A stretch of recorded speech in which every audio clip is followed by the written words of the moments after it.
'cause I see the born of no return. Sister, hey now, can't you see we're rushing for the end? I see the point of no return. Now see the point of no return. It's just ahead. Well, good evening. It's Monday, February 24th, 2014. You are listening to Wide Awake News on the Rents Radio Network. I am Gary Hendershot, and for about the next hour, I'm going to be barking at the moon. And I'll tell you, we got a lot of stuff to try and wade through this evening, so I guess we'll get on to it. When I looked outside this afternoon, at lunchtime, I happened to see some snow flurries, and when I left this morning, it was balmy outside. It was warm. We had a lovely, lovely weekend this past weekend here on the East Coast. I'm just a little bit south of Washington, D.C., and it was, shirt sleeve weather out there. It was great. Today I go out to lunch and freezing. It was even too chilly to go out to the smoking lounge and have a smoke, so, I trundled off to lunch. I was sitting down eating my lunch, and I saw what looked like snow flurries. Please, no more of that nonsense, Can't hardly wait for spring. It is just around the corner, though, so don't lose hope. Al Gore may have his way yet. We will get some of that there global warming sometime, maybe late in March, early April. I don't know if many of you out there who are not computer nerds will know this guy I've got pictured over my shoulder for those watching the video presentation of this. But this is a fella by the name of Kurzweil. He's been around for a while. As a matter of fact, if attached to your computer you've got a flatbed scanner, or if maybe you make use of voice to text or text to voice software, chances are you're using a product that this fella, in some way or another, helped to develop. Like I say, he's been kind of a nerdly nerd for a long, long time, and he's made a number of predictions over the years, and he's been surprisingly accurate. For example, long before there was a public internet, I played with something called FidoNet, which was kind of a loosely organized bunch of what we used to refer to as BBSs back in the day.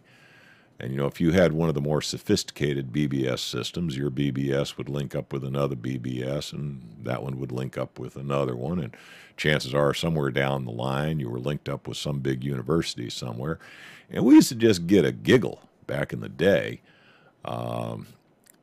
if we were able to send an email from one BBS system, say here on the East Coast, and have hit a BBS system out on the West Coast before the mailman could get a letter delivered.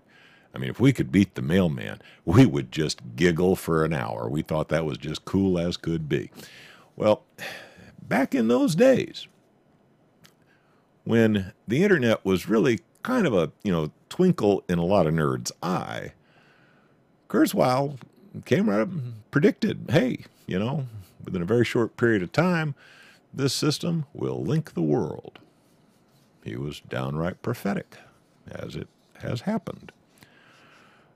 In 1990, he looked at the state of artificial intelligence technology and said, hey, within a decade, there will be computers who will be able to beat a world champion human at chess.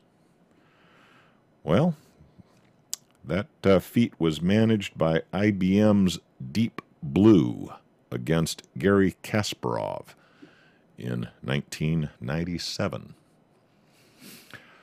So, whether you like Kurzweil or not, this guy has a history of coming up with products that people make use of every day, and he has an uncanny ability to take a look at the current state of development and predict accurately where that technology is going.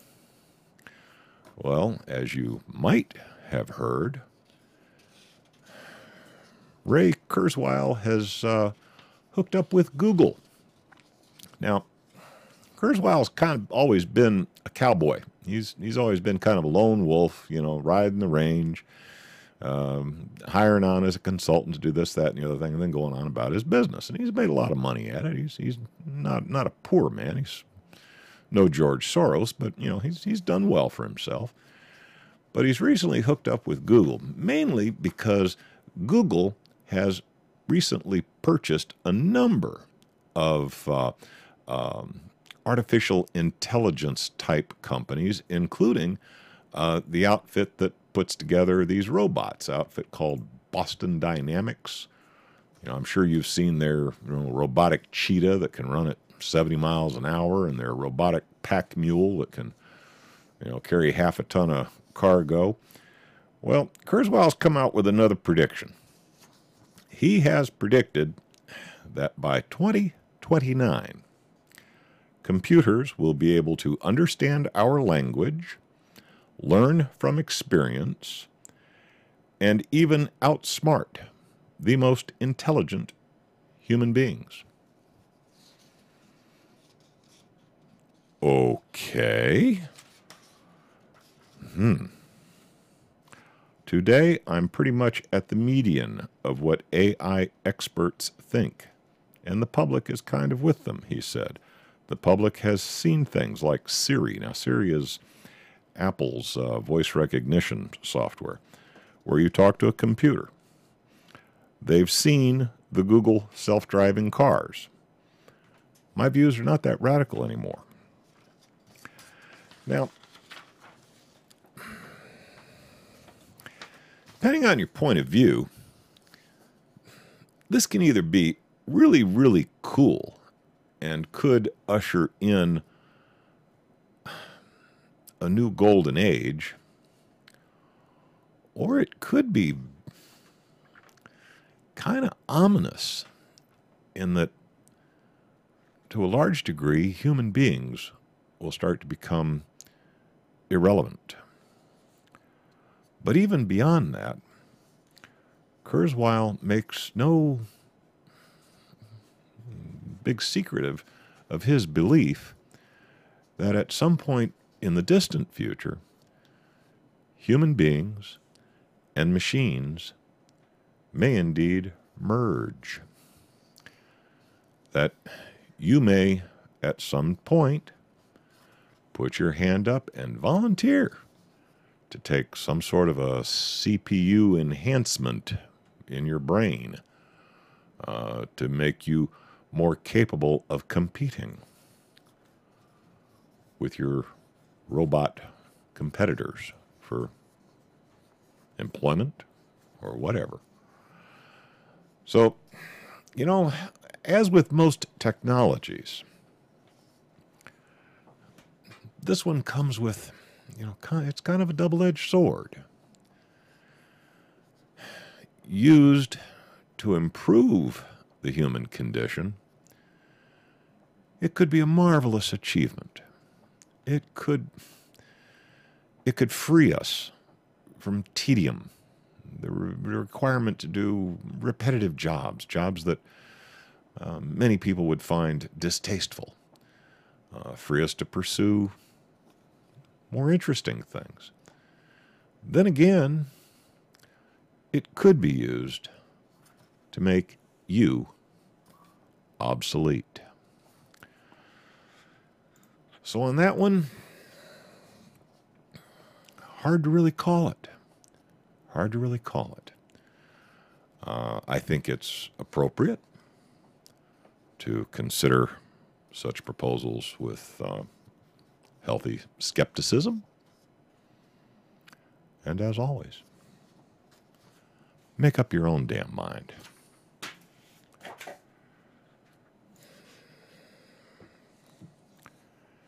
In kind of a related article, as I said, technology, it can be used for good. It can be used for bad.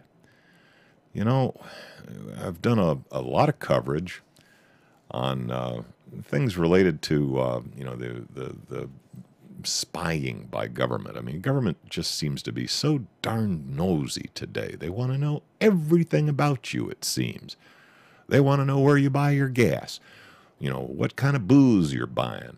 They want to know, where you do your shopping, who you're associating with, who your friends are on Twitter and Facebook.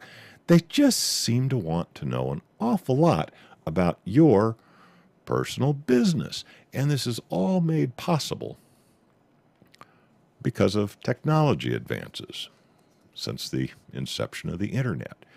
Nowadays, people talk about their personal business on the internet with absolute strangers. They'll talk about stuff that they will not discuss with their own family. And they'll plaster it all over their Facebook account for everybody in the world to see, including the NSA. Now, I've never really understood that. Something about human nature, I just don't know. But, frankly, you are making the NSA's job a hell of a lot easier by plastering all your personal business out there for everybody in the universe to see. If you're really concerned about privacy, stop making your business so damn public. But, technology has also been employed to tremendous advantage by many of the recent, shall we say, democratic uprisings around the world. I mean, we heard about how during the Arab Spring, the folks in Egypt and Libya were tweeting, this, we're all going to gather over here and we're going to hold a protest there, and you bring this and you bring that, and they were basically organizing their protests using social media, and it was so darned effective that most of these countries went to great lengths to try to filter those social media that were being used, and largely the protesters were able to get around those blockades one way or another and continued to use social media to organize their protests. Well, recently there's been protests going on in Venezuela. And to be honest with you, I don't know enough about the Venezuelan situation to really make a determination whether there's really any good guys or bad guys down there. Like most such things, it appears to an objective outsider like me, it appears to be, one gangland mob fighting another gangland mob for control over that nation's resources. And I'm not really sure there's any good guys or bad guys. I'm sure that the people who are out there on the streets protesting honestly think that whatever interest they represent is going to be of some benefit to them, and they will probably find, much to their dismay, that once the current guy's thrown out and the next guy's thrown in, they've traded one gang of thieves for another. That seems to be the way most of these so-called color revolutions have gone. I mean, take North Africa as a good example. How many revolutions has Egypt had so far, and they still don't have somebody in there that they really like? You have to kind of look at it objectively. The same thing's going on in Ukraine. I don't know who's the good guy, who's the bad guy in Ukraine. Once again, just looks like one mob against another. This looks like Chicago gangland fightouts is what it looks like. And we may find that the same thing is going on in Venezuela. Don't really know. One thing I do know, though, is that in the case of Venezuela, they're using an interesting technology. It's a piece of software that you run on your smartphone called Zello, Zello, And you might want to look up their website and just take a look at this thing. Apparently what this thing is it's like a walkie-talkie, push-to-talk walkie-talkie that runs on your smartphone. And apparently this gizmo was used to very good effect to organize the protests and get people together at the right time, at the right place, and with the right stuff to do their protests. It was so effective that the government of Venezuela put a blockade against it. Well, you know, the protesters immediately got on Twitter and started complaining to the Zello people, hey, you know, the government's blocking us. We can't use your service anymore. And the Zello developers immediately went to work and figured out a way to get around the government blockade. Now, the interesting thing is that these technologies oftentimes can be used to better people's lives or to oppress people. And it's always difficult to point to one technology or another and say this one's good, this one's bad. In the case of this Zello product, I was so intrigued after reading the article about how responsive the company was to these people's needs. Apparently it's a for-pay app. You have to buy it from the App Store for Android phones. I'm not sure what it costs, but apparently it's very reasonable. It's so intriguing, I'm thinking about getting me a copy, if for no other reason, just to show my support for this particular company. That's another thing that folks need to stop and think about every now and then. You think you can change things at the ballot box? Think again. The most powerful vote you have is your dollar. Spend it wisely. Spend it as often as you can to support companies, technologies, ideas that you think deserve support. If you really want to make a change how you spend your money. That, without a doubt, is the strongest vote you still have. Oh my goodness. I finished those two articles a couple minutes ahead of schedule. Let's see. Oh yeah, shoot, I still got 3 minutes. I'm trying to move fast because I tell you, I got a big pile of stuff here to try and get through tonight. Let's see if I can get my my Fukushima coverage out of the way. Here's a headliner. This one comes out of RT. Nearly 3 years after catastrophe struck the Fukushima nuclear plant, the Japanese government will lift an exclusion order in a restricted area, allowing some residents to return home. Okay, so we're 3 years out. What's the half-life of cesium? I think about 100 years. What's the half-life of strontium-90? I can't remember. I do know that plutonium's about, 20, 25,000 years, something like that. But, you know, I'm sure that they've checked and they've tested and they've made sure that this particular area is all cleaned up and that these people can safely move back. It looks like they're going to move roughly 31,000 of the 138,000 displaced people back into their homes. The area in question is and please, Japanese speakers, have mercy on me. I'm going to try to pronounce this name.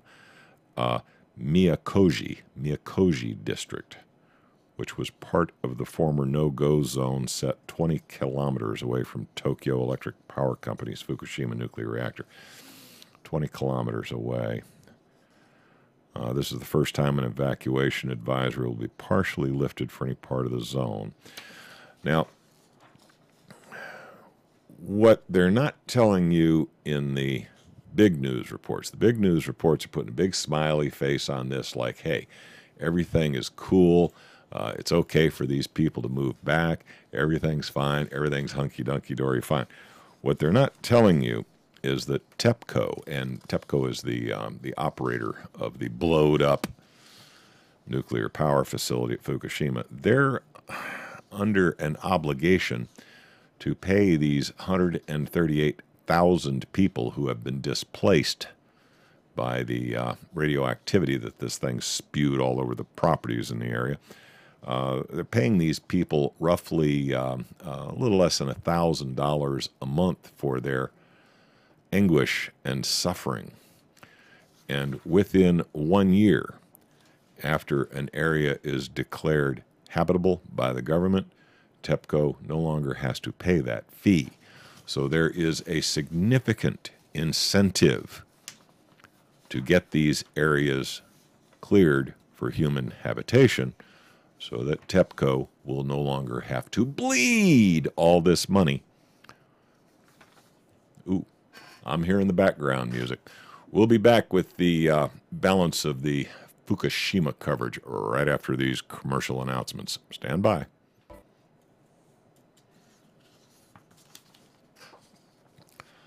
Okay, and we're back from our first break of the evening, talking about Fukushima. And the Japanese government is hell-bent on getting people cleared to move back into these areas where they have supposedly completed decontamination. Now, there's two other areas. Again, please, Japanese speakers, have mercy on a poor old southern boy with straw for brains. The villages of Kawashi, Kawauchi,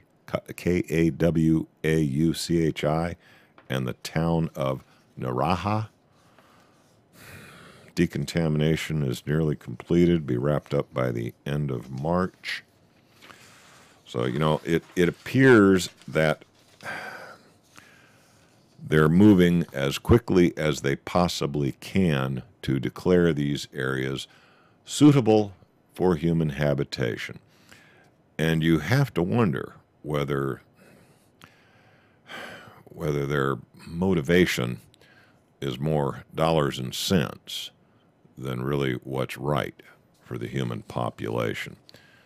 Nearly 3 years after the disaster, authorities have failed to cap radioactive leaks, with TEPCO recently being accused of hiding record radiation levels at the site.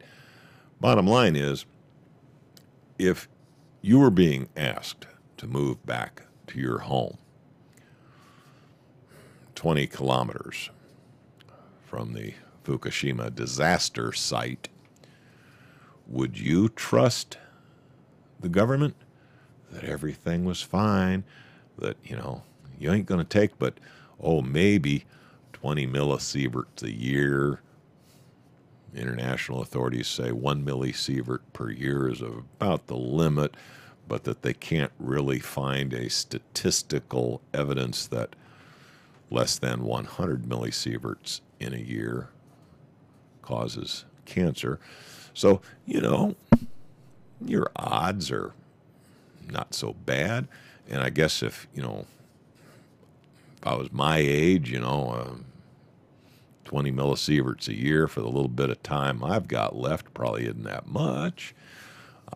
I might shrug my shoulders and say, oh, what the hell, might as well, live out my last few years in my home where I'm comfortable.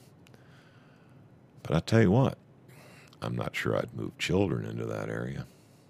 How about you? Would you want your grandchildren growing up knowing full well they're taking 20 times international standards of radiation exposure? The old folks like me, the risk is minimal. Chances are I'll die of old age before I die of the radiation exposure. But the young ones.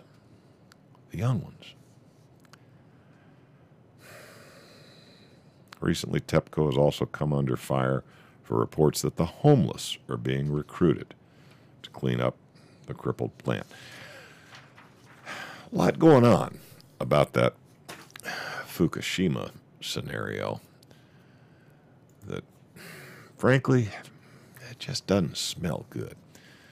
But, you know, the Japanese are a proud people, and they don't like negative perspectives being put out there. They really, don't think their people are mature enough to hear opposing points of view. So they have passed a rather repressive law in the name of national security. Gee, where have we heard that before? In the name of national security, reporting of a negative nature on any aspects of Fukushima is a criminal activity in Japan. Coming to a state house near you soon, no doubt. Well, on January 29th of this year, and again, Japanese speakers, please have mercy on me, of I guess it's a prefecture called Iwaki Minami. But police officers in Iwaki Minami, I guess, which is in the Fukushima prefecture, notified a lady by the name of Mari Takanouchi, Takenouchi, Mari Takanouchi, accused her of criminal contempt for making the following tweet on Twitter. Yoshiro Nakasone, who introduced nuclear power to Japan, stands as one of two criminals of the century, followed closely by Ryoko Ando, government-sided citizen activist who leads the ETHOS project that has been conducting human experiments. Bottom line is, she tweeted her opinion. She thinks that this guy Nakasone and this woman Ando are culpable for exposing people to unknown levels of radiation. Now, ETHOS is a program where residents, including pregnant women and children, are encouraged to keep living in contaminated areas. They did this outside of Chernobyl to a large degree. This was conducted in Belarus and now in Fukushima, funded by pro-nuclear lobbies. This outfit, ETHOS, is we'd call it a political action committee here. I'm not sure what they call it in Japan, but, they throw money at politicians and say, hey, everything is cool. And these guys basically are a public interest group that work on behalf of the nuclear industry. This woman, Takanouchi, has an opposing point of view, and she published her opposing point of view on Twitter. She expressed her opinion, for which she is now come under criminal charges. The article, appropriate links to her blog. If you wish to send her an email supporting her in her efforts, her email address is there on my blog at smartscarecrow.com. Find the blog entry for February 24th, 2014. Write this woman a quick note telling her you support her in what she's trying to do. You may agree with her or disagree with her as you see fit. You may think that 20 millisieverts a year is a fine level of exposure for human beings. One thing you should agree on, though, is whether this woman is right, wrong, or indifferent. She has a right to express her opinion. For expressing her opinion, she is being accused of criminal activity.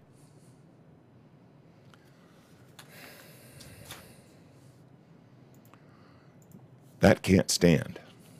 That can't stand. And whether it was here, Japan, Ukraine, wherever, if the government is so weak that they cannot stand to hear an opposing point of view, then that government has no right to stand. That's my opinion.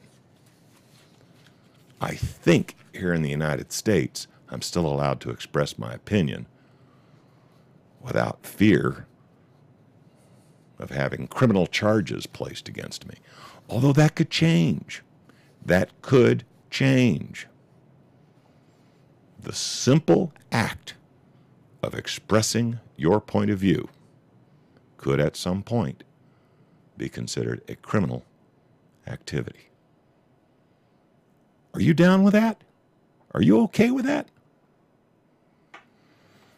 Send that woman an email. Tell her you support her in her activities, whether you agree with her or not. You can find her email address at smartscarecrow.com. Find the blog entry for February 24th, 2014.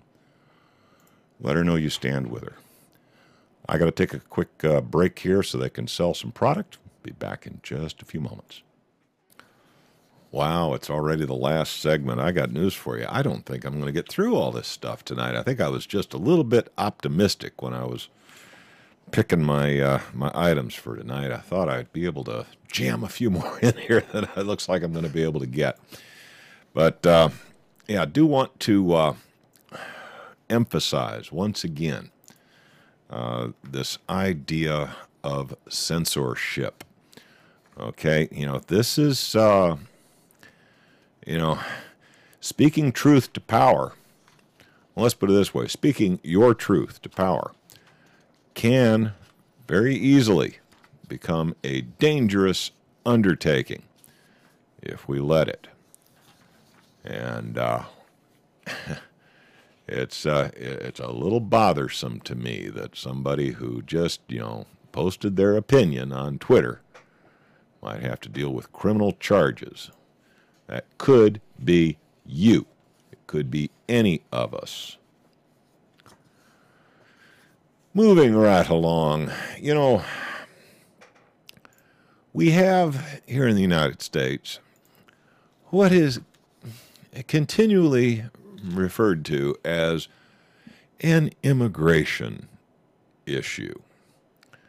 Now, if somebody walked up to you, you're going to the grocery store and they walked up there taking a poll and say, are you for immigration reform? I'd have to think about it for a minute. Immigration reform, what does that mean to me?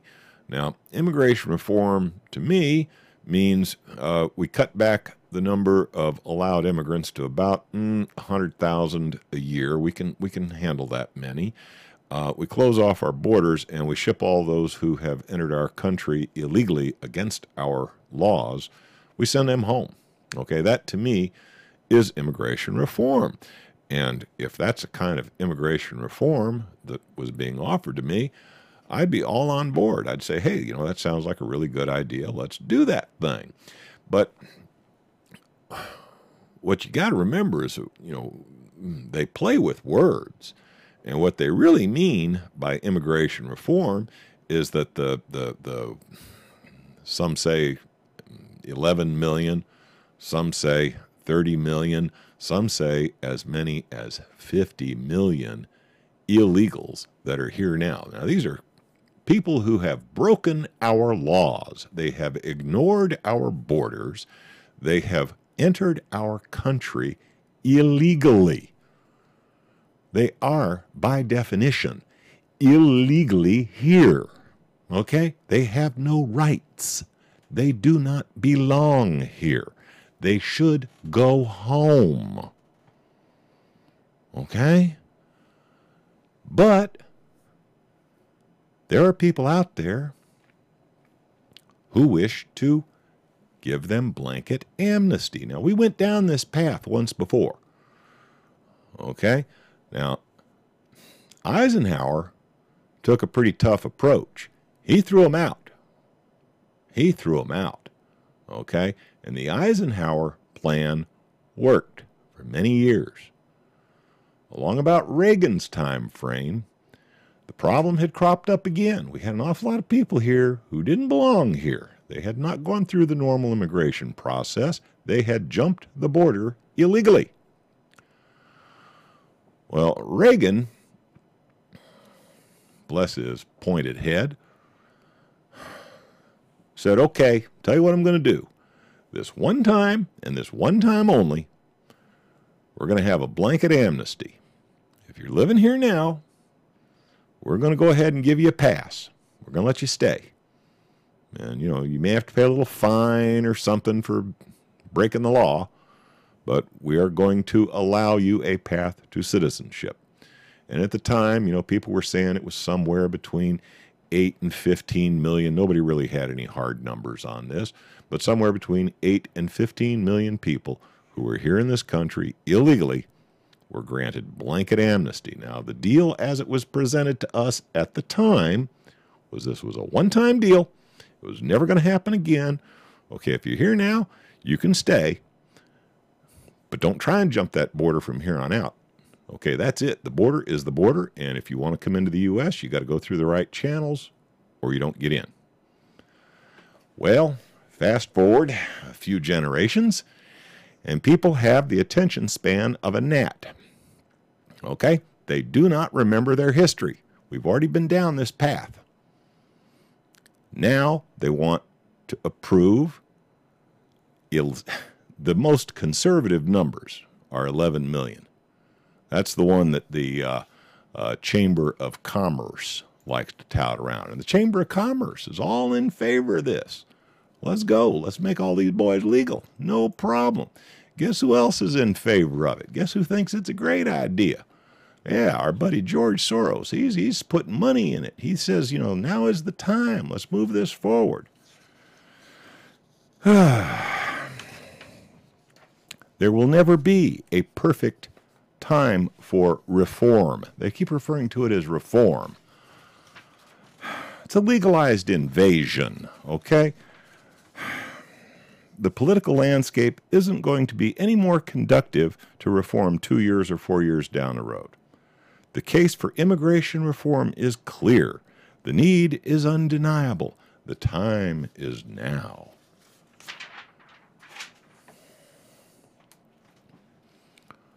Now, some of the scaremongers out there, and there are some that are probably over the top on this issue.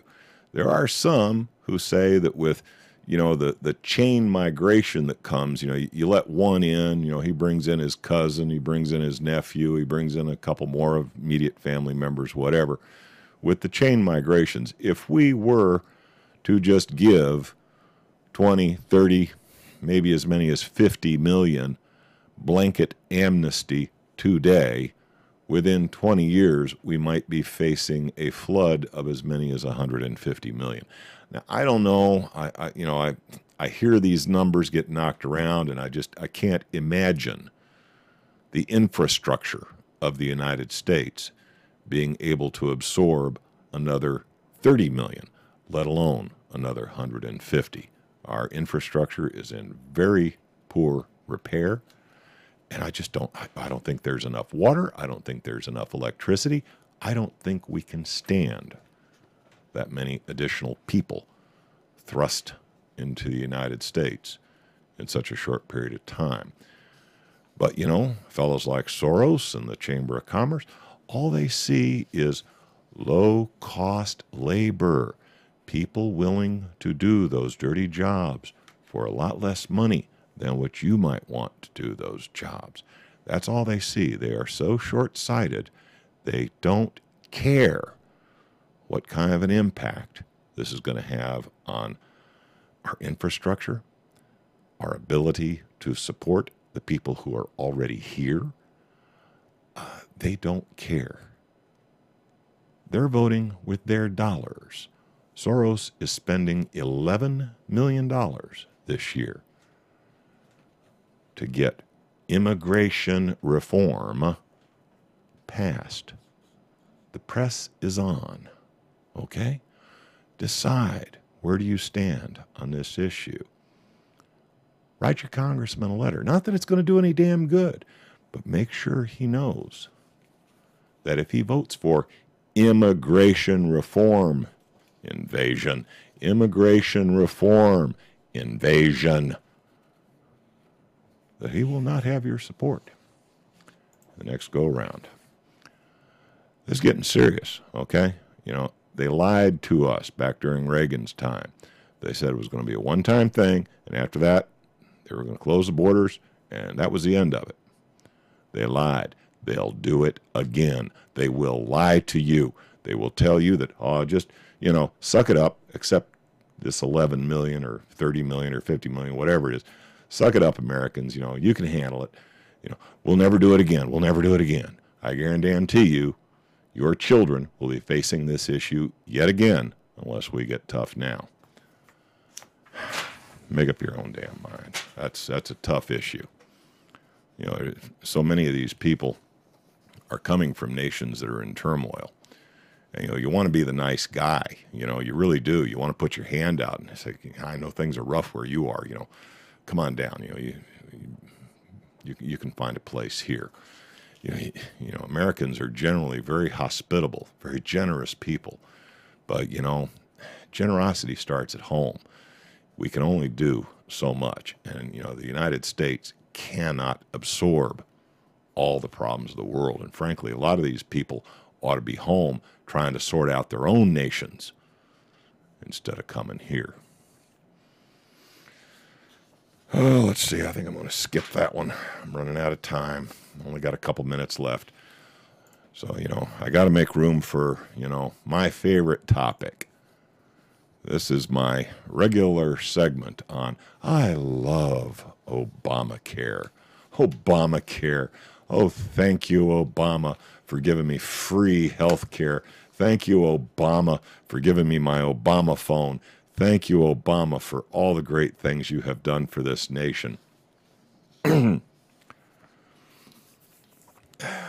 a report out of freebeacon.com, WashingtonFreeBeacon.com. Links to the article will be on my blog. That's at smartscarecrow.com. Find the blog entry for February 24th, 2014. You'll be able to read this entire article. There's a lady named Julie Boonstra, Boonstra. Julie Boonstra, okay? She's got cancer. She's been diagnosed. She was getting treatment. She was diagnosed 5 years ago. She's getting treatment.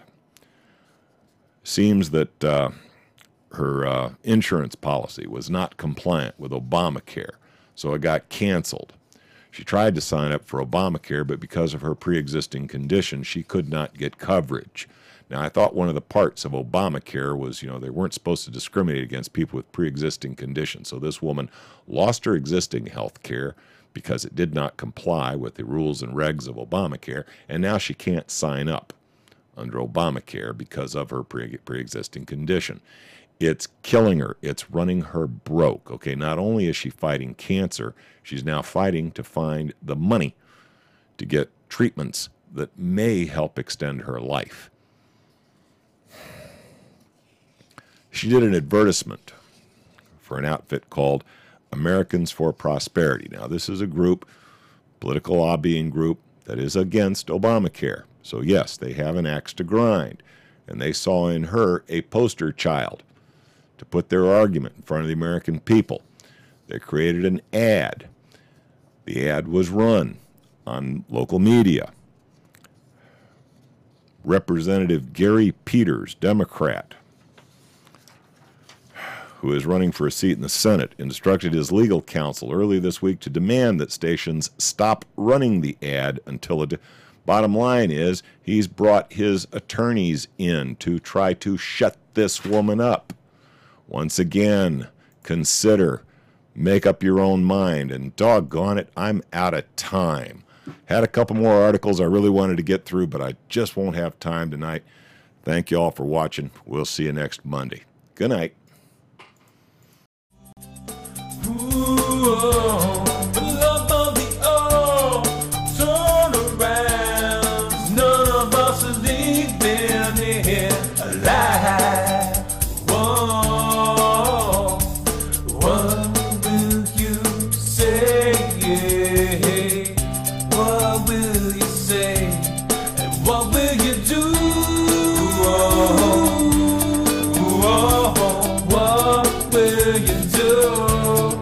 What will you do?